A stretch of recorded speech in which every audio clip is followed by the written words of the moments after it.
हरिः ओम्। नाम्नां साष्टसहस्रं च ब्रूहि गार्ग्य महामते।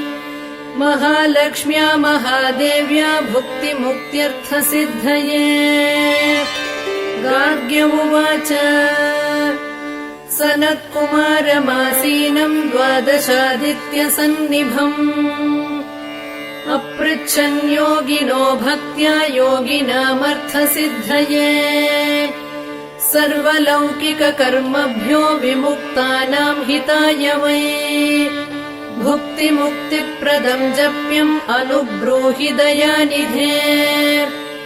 सनत्कुमार भगवन् सर्वज्ञोऽसि विशेषतः। आस्तिक्यसिद्धये नॄणाम् क्षिप्रधर्मार्थसाधनम्। खिद्यन्ति मानवाः सर्वे धनाभावेन केवलम्। सिद्ध्यन्ति धनिनोऽन्यस्य नैव धर्मार्थकामनाः। दारिद्र्यध्वंसिनी नाम केन विद्या प्रकीर्तिता।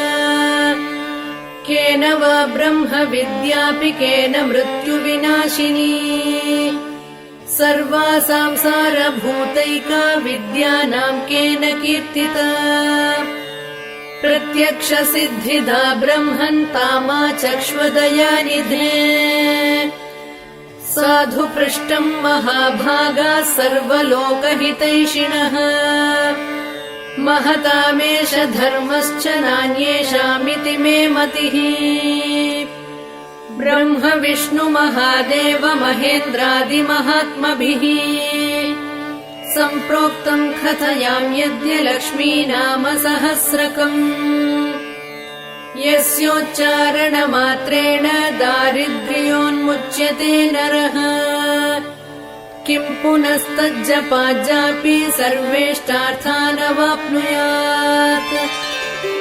अस्य श्रीलक्ष्मी दिव्यसहस्रनामस्तोत्रमहामन्त्रस्य आनन्दकर्दमचिक्लीतेरिन्दिरासुतादयो महात्मानो महर्षयः। अनुष्टुप् छन्दः विष्णुमाया शक्तिः। महालक्ष्मी परा देवता। श्रीमहालक्ष्मी प्रसादद्वारा सर्वेष्टार्थसिद्ध्यर्थे जपे विनियोगः। ध्यानम् पद्मनाभप्रियां देवीं पद्माक्षीं पद्मवासिनीं।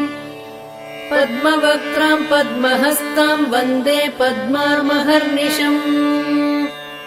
पूर्णेन्दुवदनां दिव्यरत्नाभरणभूषिताम्। वरदाभयहस्ताढ्यां ध्यायेच्चन्द्रसहोदरीम्। इच्छारूपां भगवतः सच्चिदानन्दरूपिणीम्। सर्वज्ञां सर्वजननीं विष्णुवक्षस्थलालयाम्। दयाळुमनिशं ध्यायेत् सुखसिद्धिस्वरूपिणीम्। नित्यागतानन्तनित्यानन्दिनी जनरञ्जनी। नित्यप्रकाशिनी चैव स्वप्रकाशस्वरूपिणी। महालक्ष्मीर्महाकाली महाकन्या सरस्वती। भोगवैभवसन्धात्री भक्तानुग्रहकारिणी। ईशावास्या महामाया महादेवी महेश्वरी। हृल्लेखा परमाशक्तिर्मातृका बीजरूपिणी। नित्यानन्दा नित्यबोधानादिनी जनमोदिनी। सत्यप्रत्ययनी चैव स्वप्रकाशात्मरूपिणी। त्रिपुरा भैरवी विद्या हंसा वागीश्वरी शिवा। वाग्देवी च महारात्रिः कालरात्रिस्त्रिलोचना। भद्रकाली कराळी च महाकाली तिलोत्तमा। काली कराळवक्त्रान्ता कामाक्षी कामदा शुभा। चण्डिका चण्डरूपेशा चामुण्डा चक्रधारिणी। त्रैलोक्यजयिनी देवी त्रैलोक्यविजयोत्तमा सिद्धलक्ष्मी क्रियालक्ष्मीर्मोक्षलक्ष्मी प्रसादिनी उमा भगवती दुर्गा चान्द्री दाक्षायणी शिवा प्रत्यङ्गिराधरा वेला लोकमाता हरिप्रिया पार्वती परमा देवी ब्रह्म विद्या प्रदायिनी अरूपा बहुरूपा च विरूपा विश्वरूपिणी पञ्चभूतात्मिका वाणी पञ्चभूतात्मिका परा काली मा पञ्चिका वाग्मी हविप्रत्यधिदेवता देवमाता सुरेशाना देवगर्भाम्बिका धृतिः संख्या जातिः क्रिया शक्तिः प्रकृतिर्मोहिनी मही यज्ञविद्या महाविद्या गुह्यविद्या विभावरी ज्योतिष्मती महामाता सर्वमन्त्रफलप्रदा दारिद्र्यध्वंसिनी देवी हृदयग्रन्थिभेदिनी सहस्रादित्यसङ्काशा चन्द्रिका चन्द्ररूपिणी गायत्री सोमसम्भूतिः सावित्री प्रणवात्मिका शाङ्करी वैष्णवी ब्राह्मी सर्वदेव नमस्कृता सेव्य दुर्गा कुबेराक्षी करवीरनिवासिनी जया च विजया चैव जयन्ती चापराजिता कुब्जिका कालिका शास्त्री वीणा पुस्तकधारिणी सर्वज्ञशक्तिः श्रीशक्तिर्ब्रह्म विष्णु शिवात्मिका इडा पिङ्गलिका मध्या मृणाली तन्तुरूपिणी यज्ञेशानी प्रथा दीक्षा दक्षिणा सर्वमोहिनी अष्टाङ्गयोगिनी देवी निर्बीज ध्यान गोचरा सर्वतीर्थस्थिता शुद्धा सर्वपर्वतवासिनी वेदशास्त्रप्रभा देवी षडङ्गादिपदक्रमा शिवा धात्री शुभानन्दा यज्ञकर्मस्वरूपिणी व्रतिनी मेनका देवी ब्रह्माणी ब्रह्मचारिणी एकाक्षरपरा तारा भवबन्धविनाशिनी विश्वम्भरा धरा धारा निराधाराधिकस्वरा राका कुहूरमावास्या पूर्णिमानुमतिद्युतिः सिनीवाली शिवावस्या वैश्वदेवी पिशङ्गिला पिप्पला च विशालाक्षी रक्षोघ्नी वृष्टिकारिणी दुष्टविद्राविणी देवी सर्वोपद्रवनाशिनी शारदा शरसन्धाना सर्वशस्त्रस्वरूपिणी युद्धमध्यस्थिता देवी सर्वभूतप्रभञ्जनी अयुद्धा युद्धरूपा च शान्ता शान्तिस्वरूपिणी गङ्गा सरस्वती वेणी यमुना नर्मदापगा समुद्रवसनावासा ब्रह्माण्ड श्रोणिमेखला पञ्चवक्त्रा दशभुजा शुद्धस्फटिकसन्निभा रक्ता कृष्णा सिता पीता सर्ववर्णा निरीश्वरी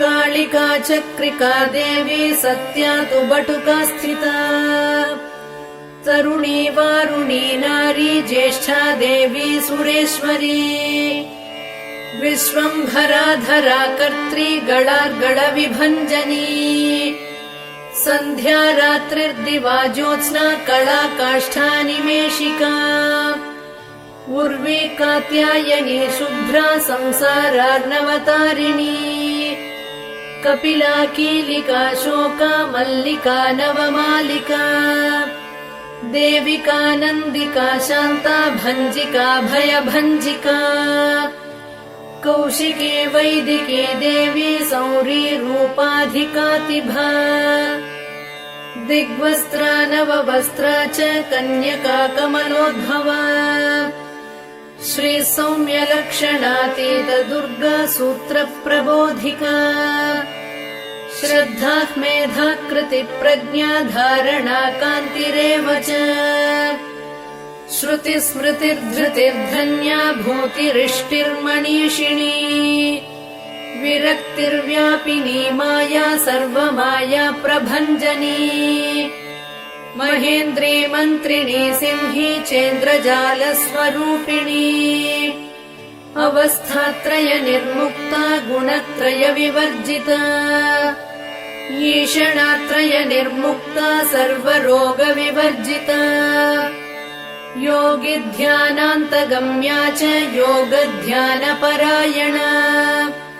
त्रयी शिखा विशेषज्ञा वेदान्तज्ञानरूपिणी भारती कमला भाषा पद्मा पद्मवती कृतिः गौतमी गोमती गौरीर्ईशानाहंसवाहिनी नारायणी प्रभाधारा जाह्नवी शङ्करात्मजा चित्रघण्टा सुनन्दा श्रीर्मानवी मनुसम्भवा स्तम्भिनी क्षोभिणी मारी भ्रामिणी शत्रुमारिणी मोहिनी द्वेषिणी वीरा अघोरा रुद्ररूपिणी रुद्रैकादशिनी पुण्या कल्याणी लाभकारिणी देवदुर्गा महादुर्गा स्वप्नदुर्गाष्टभैरवी सूर्यचन्द्राग्निरूपा च ग्रहनक्षत्ररूपिणी बिन्दुनादकलातीता बिन्दुनादकलात्मिका दशवायुजयाकारा कला षोडश संयुता काश्यपी कमला देवी नादचक्रनिवासिनी मृडाधारा स्थिरा गुह्या देविका चक्ररूपिणी अविद्या शार्वरी भुञ्जा जम्भासुरनिबर्हिणी श्रीकाया श्रीकला शुभ्रा कर्म निर्मूलकारिणी आदिलक्ष्मीर्गुणाधारा पञ्चब्रह्मात्मिका परा श्रुतिर्ब्रह्ममुखा वासा सर्वसम्पत्तिरूपिणी मृतसञ्जीवनी मैत्री कामिनी कामवर्जिता निर्वाणमार्गदा देवी हंसिनी काशिका क्षमा सपर्या गुणिनी भिन्ना निर्गुणा खण्डिता शुभा स्वामिनी वेदिनी शक्या शाम्बरी चक्रधारिणी दण्डिनी मुण्डिनी व्याघ्री शिखिनी सोमसंहतिः चिन्तामणिश्चिदानन्दा पञ्चबाणा प्रबोधिनी बाणश्रेणिः सहस्राक्षी सहस्रभुजपादुका सन्ध्यावलिस्त्रिसन्ध्याख्या ब्रह्माण्डमणिभूषणा वासवी वारुणी सेना कुलिका मन्त्ररञ्जनी जितप्राणस्वरूपा च कान्ता काम्यवरप्रदा मन्त्रब्राह्मण विद्यार्थानादरूपा हविष्मती आथर्वणि श्रुतिः शून्या कल्पना वर्जिता सती सत्ता जातिः प्रमामेया प्रमितिः प्राणदा गतिः अवर्णा पञ्चवर्णा च सर्वदा भुवनेश्वरी त्रैलोक्यमोहिनी विद्या सर्वभर्त्रीक्षराक्षरा हिरण्यवर्णा हरिणी सर्वोपद्रवनाशिनी कैवल्यपदवी रेखा सूर्यमण्डल संस्थिता सोममण्डल मध्यस्था वह्निमण्डल संस्थिता वायुमण्डल मध्यस्था व्योममण्डल संस्थिता चक्रिका चक्र मध्यस्था चक्रमार्ग प्रवर्तिनी कोकिला कुलचक्रेशा पक्षतिः पङ्क्तिपावनी सर्वसिद्धान्तमार्गस्था षड्वर्णावरवर्जिता शररुद्रहरा हन्त्री सर्वसंहारकारिणी पुरुष रक्षा पौरुषी तुष्टिः सर्वतन्त्रप्रसूतिका अर्धनारीश्वरी देवी सर्वविद्याप्रदायिनी भार्गवी भूजुषी विद्या सर्वोपनिषदा स्थिता व्योमकेशाखिलप्राणा पञ्चकोशविलक्षणा पञ्चकोशात्मिका प्रत्यक् पञ्चब्रह्मात्मिका शिवा जगज्जराजनित्री च पञ्चकर्म प्रसूतिका वाग्देव्याभरणाकारा सर्वकाम्यस्थिता स्थितिः अष्टादश चतुष्षष्टिपीठिका विद्यया युता कालिकाकर्षणश्यामा यक्षिणी किन्नरेश्वरी केतकी मल्लिका शोकवाराही धरणी ध्रुवा नारसिंही महोग्रास्या भक्तानामार्तिनाशिनी अन्तर्बला स्थिरा लक्ष्मीर्जरा मरणनाशिनी श्रीरञ्जिता महामाया सोमसूर्याग्निलोचना अदितिर्देवमाता च अष्टपुत्राष्टयोगिनी अष्टप्रकृतिरष्टाष्टविभ्राजद्विकृताकृतिः दुर्भिक्षध्वंसिनी देवी सीता सत्या च रुक्मिणी ख्यातिजा भार्गवी देवी देवयोनिस्तपस्विनी शाकम्भरी महाशोणा गरुडोपरि संस्थिता सिंहगा व्याघ्रगा देवी वायुगा च महादृगा अकारादिक्षकारान्ता सर्वविद्याधिदेवता मन्त्रव्याख्यान निपुणा ज्योतिश्शास्त्रैकलोचना इडा पिङ्गलिका मध्या सुषुम्ना ग्रन्थिभेदिनी कालचक्राश्रयोपेता कालचक्रस्वरूपिणी वैशारदी मतिश्रेष्ठा वरिष्ठा सर्वदीपिका वैनायकी वरारोहा श्रोणिवेला बहिर्बलिः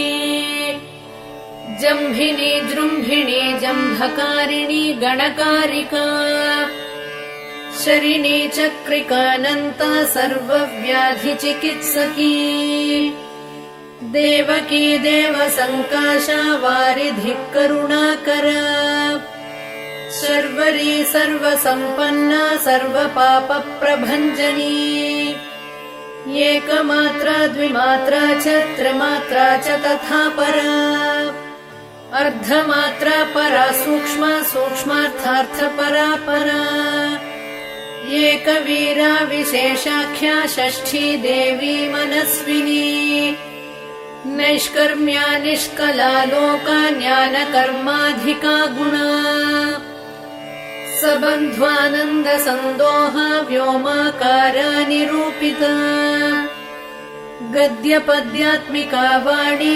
सर्वालङ्कारसंयुता साधुबन्धपदन्यासा सर्वौको घटिका बलिः षट्कर्मा कर्कशाकारा सर्वकर्म विवर्जिता आदित्यवर्णा चापर्णा कामिनी वररूपिणी ब्रह्माणी ब्रह्मसन्ताना वेदवागीश्वरी शिवा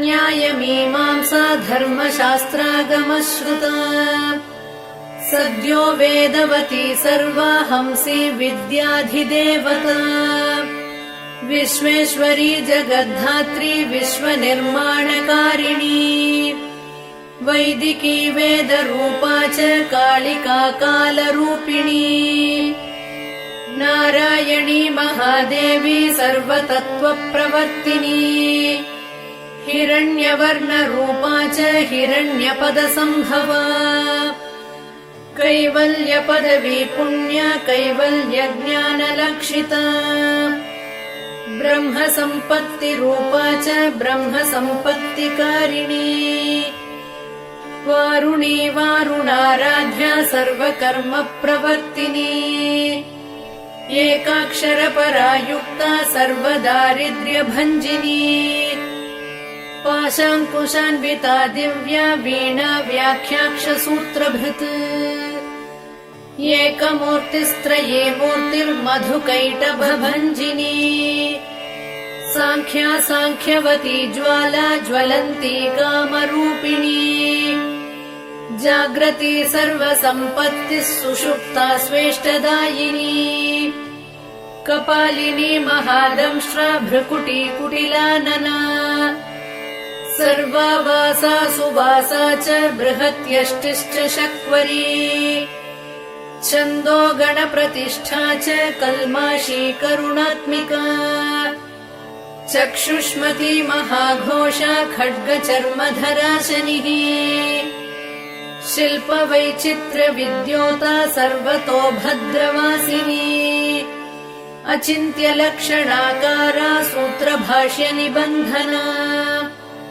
सर्ववेदार्थसम्पत्तिः सर्वशास्त्रार्थमातृका अकारादिक्षकारान्त सर्ववर्णकृतस्थला सर्वलक्ष्मीः सदानन्दा सारविद्या सदाशिवा सर्वज्ञा सर्वशक्तिश्च खेचरी रूपगोच्छ्रुता अणिमादिगुणोपेता पराकाष्ठा परागतिः हंसयुक्तविमानस्था हंसारूढा शशिप्रभा भवानी वासनाशक्तिराकृतिस्थाखिलाखिला तन्त्रहेतुर्विचित्राङ्गी व्योमगङ्गा विनोदिनी वर्षा च वार्षिकी चैव ऋग्यजुस्सामरूपिणी महानदी नदी पुण्या अगण्यागण्यगुणक्रिया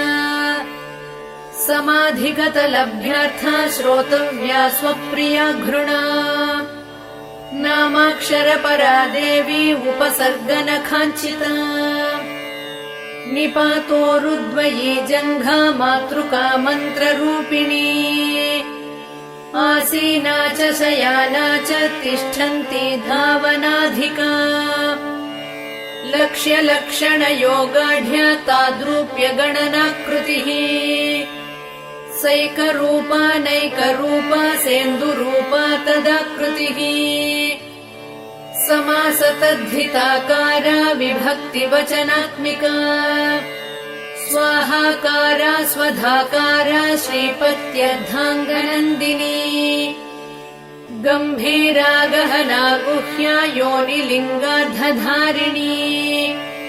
शेषवासुकि संसेव्या चपला वरवर्णिनी कारुण्याकार सम्पत्तिः कीलकृन्मन्त्रकीलिका शक्तिबीजात्मिका सर्वमन्त्रेष्टाक्षयकामना आग्नेयी पार्थिवा आप्या वायव्या व्योमकेतना सत्यज्ञानात्मिकानन्दा ब्राह्मी ब्रह्म सनातनी अविद्या वासना माया प्रकृतिः सर्वमोहिनी शक्तिर्धारणशक्तिश्च चिदचिच्छक्तियोगिनी वक्त्रारुणा महामाया मरीचिर्मदमर्दिनी विराट् स्वाहा स्वधा शुद्धा निरूपास्तिः सुभक्तिगा निरूपिता द्वयी विद्या नित्या नित्यस्वरूपिणी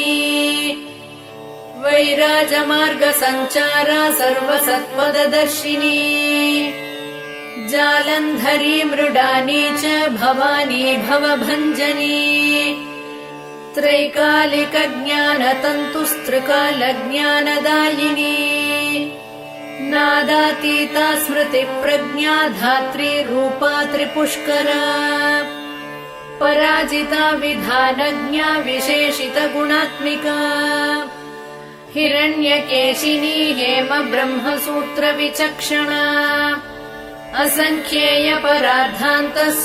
असङ्ख्येयपरार्धान्तस्वरव्यञ्जनवैखरी मधुजिह्वा मधुमती मधुमासोदया मधुः माधवी च महाभागा मेघगम्भीरनिस्वना ब्रह्म विष्णु महेशादिज्ञातव्यार्थविशेषगा नाभौ वह्निशिखाकारा ललाटे चन्द्रसन्निभा भ्रूमध्ये भास्कराकारा सर्वताराकृतिर्हृदि कृत्तिकादिभरण्यन्त नक्षत्रेष्ट्यार्चितोदया ग्रहविद्यात्मिका ज्योतिर्ज्योतिर्विन्मति जीविका ब्रह्माण्डगर्भिणी बाला सप्तावरणदेवता वैराजोत्तमसाम्राज्या कुमारकुशलोदया बगळा भ्रमराम्बा च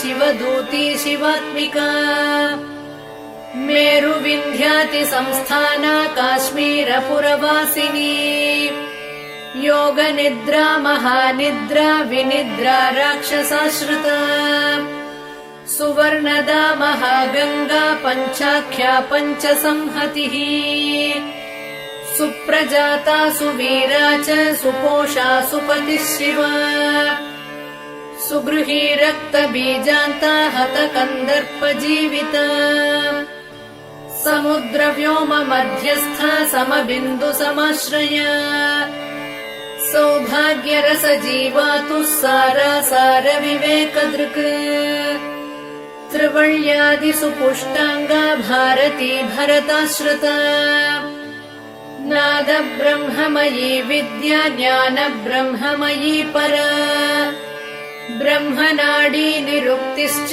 ब्रह्मकैवल्यसाधनम् कालिकेयमहोदार वीर्यविक्रमरूपिणी बडवाग्निशिखा वक्त्रा महाकबळदर्पणा महाभूता महादर्पा महासारा महाक्रतुः पञ्चभूतमहाग्रासा पञ्चभूताधिदेवता सर्वप्रमाणा सम्पत्तिः सर्वरोगप्रतिक्रिया ब्रह्माण्डान्तर्बहिर्व्याप्ता विष्णुवक्षो विभूषिणी शाङ्करी विधिवक्त्रस्था प्रवरावरहेतुकी हेममाला शिखामाला त्रिशिखा पञ्चमोचना सर्वागम सदाचार मर्यादा यातु भञ्जनी पुण्यश्लोक प्रबन्धाढ्या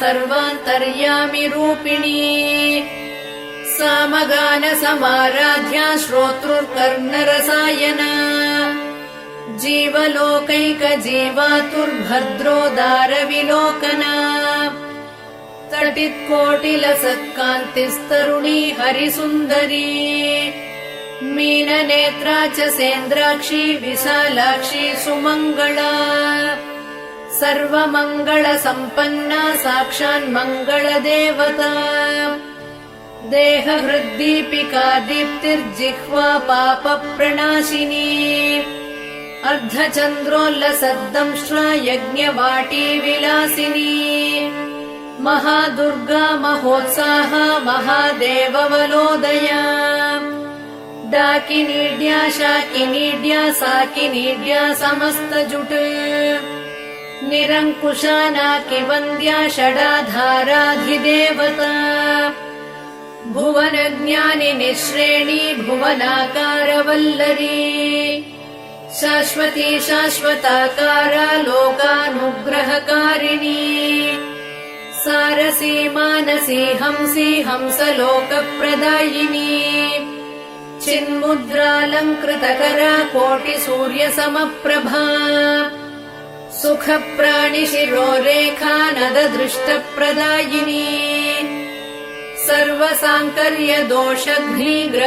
सर्वसाङ्कर्यदोषघ्निग्रहोपद्रवनाशिनी क्षुद्रजन्तुभयघ्नी च विषरोगादिभञ्जनी सदा शान्ता सदा शुद्धा गृहच्छिद्रनिवारिणी कलिदोषप्रशमनी कोलाहलपुरस्थिता गौरी लाक्षणिकी मुख्या जघन्याकृतिवर्जिता माया विद्या मूलभूता वासवी विष्णुचेतना वादिनी वसुरूपा च वसुरत्नपरिच्छदा छान्दसी चन्द्रहृदया मन्त्रस्वच्छन्द भैरवी वनमाला वैजयन्ती पञ्चदिव्यायुधात्मिका पीताम्बरमयी चञ्चत्कौस्तुभा हरिकामिनी नित्या तथ्या रमा रामा रमणी मृत्युभञ्जनी ज्येष्ठा काष्ठा धनिष्ठान्ता शराङ्गी निर्गुणप्रिया मैत्रेया मित्रविन्दा च शेषकलाशया वाराणसी वासलभ्या च आर्यावर्तजनस्तुता जगदुत्पत्ति संस्थान संहारत्रयकारणम् त्वमम्ब विष्णु सर्वस्वम् नमस्तेऽस्तु महेश्वरी नमस्ते सर्वलोकानाम् जनन्यै पुण्यमूर्तये सिद्धलक्ष्मीर्महाकाली महालक्ष्मी नमोऽस्तु ते सद्यो जातादिपञ्चाग्निरूपा पञ्चकपञ्चकम् यन्त्रलक्ष्मीर्भवत्यादिराद्याद्येते नमो नमः सृष्ट्यादिकारणाकारवितते दोषवर्जिते जगल्लक्ष्मीर्जगन्मातर्विष्णुपत्नि नमोऽस्तु ते नवकोटिमहाशक्ति समुपास्य पदाम्बुजे कनत्सौवर्णरत्नाढ्य सर्वाभरणभूषिते अनन्तनित्यमहिषी प्रपञ्चेश्वर नायकी अत्युच्छ्रितपदान्तस्थे परमव्योमनायकी नाकपृष्ठगताराध्ये विष्णुलोकविलासिनी वैकुण्ठराजमहिषी श्रीरङ्गनगराश्रिते रङ्गनायकि भूपुत्री कृष्णे वरदवल्लभे कोटिब्रह्मादिसंसेव्ये कोटिरुद्रादिकीर्तिते मातुलुङ्गमयम् खेटम् सौवर्णचषकम् तथा पद्मद्वयम् पूर्णकुम्भम् कीरम् च वरदाभये पाशमङ्कुशकम् शङ्खम् चक्रम् शूलम् कृपाणिकाम् धनुर्बाणौ चाक्षमालाम् चिन्मुद्रामपि बिभ्रति अष्टादश भुजे लक्ष्मी महाष्टादश पीठगे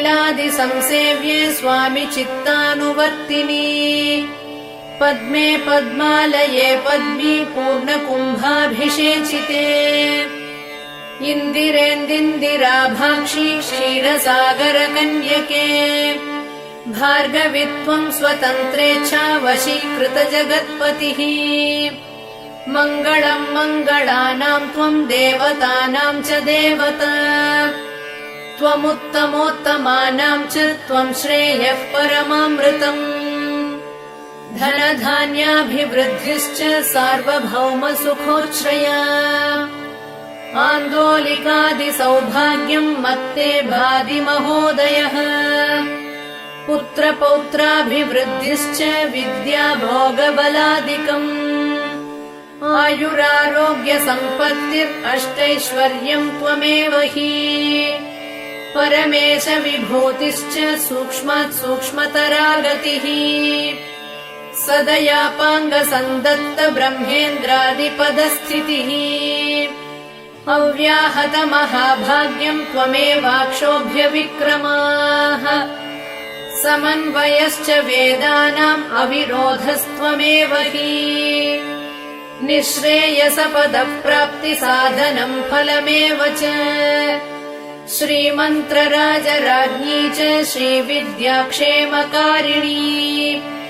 श्रीम् बीजजपसन्तुष्टा ऐं ह्रीं श्रीम् बीजपालिका प्रपत्तिमार्गसुलभा विष्णुप्रथमकिङ्करी क्लीङ्कारार्थसवित्री च सौमङ्गल्याधिदेवता श्रीषोडशाक्षरी विद्या श्रीयन्त्रपुरवासिनी सर्वमङ्गलमाङ्गल्ये शिवे सर्वार्थसाधिके शरण्ये त्र्यम्बके गौरी नारायणि नमोऽस्तु ते पुनः पुनर्नमस्तेऽस्तु साष्टाङ्गमयुतम् पुनः सनत्कुमार उवाच एवं स्तुता महालक्ष्मीर्ब्रह्मरुद्रादिभिः सुरैः न मद्भिरार्तैर्दीनैश्च निःस्वत्वैर्भोगवर्जितैः ज्येष्ठाजुष्टैश्च निःश्रीकैः संसारास्वपरायणैः विष्णुपत्नी ददौ तेषाम् दर्शनम् दृष्टितर्पणम् शरत्पूर्णेन्दुकोट्याभधवलापाङ्गवीक्षणैः सर्वान् सत्त्वसमाविष्टान् चक्रे हृष्टावरम् ददौ महालक्ष्मीरुवाच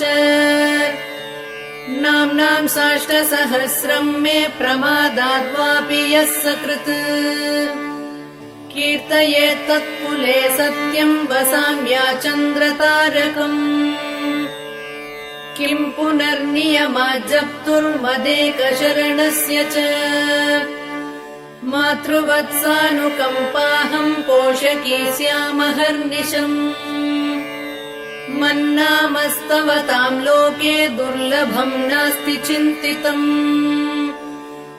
मत्प्रसादेन सर्वेऽपि स्वस्वेष्टार्थमवाप्स्यथ लुप्तवैष्णवधर्मस्य मद्व्रतेष्ववकीर्णिनः भक्तिप्रपत्तिहीनस्य वन्द्यो नाम्नाम् स्तवोऽपि मे तस्मादवश्यम् तैर्दोषैर्विहीनः पापवर्जितः जपेत् साष्टसहस्रम् मे नाम्नाम् प्रत्यहमादरात् साक्षादलक्ष्मीपुत्रोऽपि दुर्भाग्योऽप्यलसोऽपि वा अप्रयत्नापि मूढापि विकलः पतितोऽपि च अवश्यम् प्राप्नुयाद्भाग्यम् मत्प्रसादेन केवलम् स्पृहेयमचिराद्देव वरदानाय जापिनः ददामि सर्वमिष्टार्थम् लक्ष्मीति स्मरताम् ध्रुवम् सनत्कुमार उवाच इत्युक्त्वान्तर्दधे लक्ष्मीर्वैष्णवी भगवत्कला इष्टापूर्तम् च सुकृतम् भागधेयम् च चिन्तितम् स्वम् स्वम् स्थानम् च भोगम् च विजयम् लेभिरे सुराः तदेतत्प्रवदाम् यद्य लक्ष्मी नाम सहस्रकम् योगिनः पठत क्षिप्रम् चिन्तितार्था न वाप्स्यथ गार्ग्य उवाच सनत्कुमारो योगीन्द्र इत्युक्त्वा सदयानिधिः अनुगृह्य ययौ क्षिप्रम् तांश्च 12 योगिनः